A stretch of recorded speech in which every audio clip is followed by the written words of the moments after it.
Welcome to UnoQByte Season 5, powered by Resonance Energy.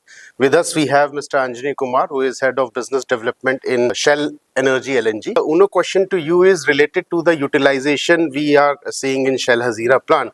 It's approximately 30 to 33%, which is coming up. So, what, in your views, are the challenges you are facing in increasing the utilization, and how you are planning to mitigate these challenges? Okay, good question. In fact, this question has been asked by a number of people. It's a good opportunity to answer this question.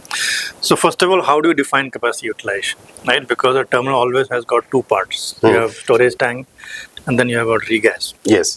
And customers value storage a lot because they want to have the flexibility. So at any point of time, even though you are saying that my terminal is underutilized, you are saying 30 to 33%, you might be right. But then that is the regas part utilization. My tanks are never empty, right? I've got two tanks and my two tanks will always have LNG. Hazira is a different model. We rely a lot on spot cargoes.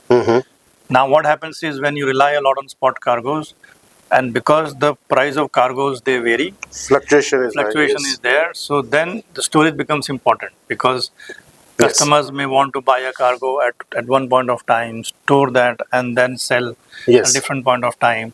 So that's the reason the capacity utilization of Hazira will be different. So if you compare this with, say, Dahej relies a lot on long-term cargo. Yes. So Dahej will have a very high capacity utilization, whereas Hazira, because the model itself is different, will have a different capacity utilization. Not that my terminal does not have LNG, my terminal is always full, tanks are full.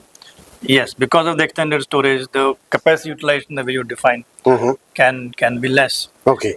But I think, going forward to overcome this, we are trying to have a mix of long-term contracts and short-term contracts. So maybe in future when we have more long-term contracts, the capacity utilization could. But I believe the future is bright because the APM allocation is going down in city gas distribution, and then the people are now relying mainly on the LNG part also for domestic as well as for the CNG part. So not everyone is having a long-term contracts here. They are definitely looking up for short-term contracts also. So maybe that's the key. Yeah, absolutely. Where last 3 years, out of 80%, 80% of India's growth in gas demand has been met by LNG.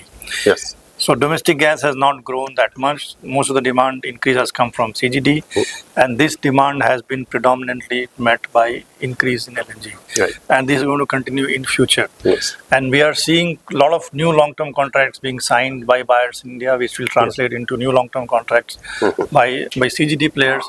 So we will see more long-term contracts happening because of demand and growth, because of attractiveness of the term, and because of the volatility that people have seen in the past.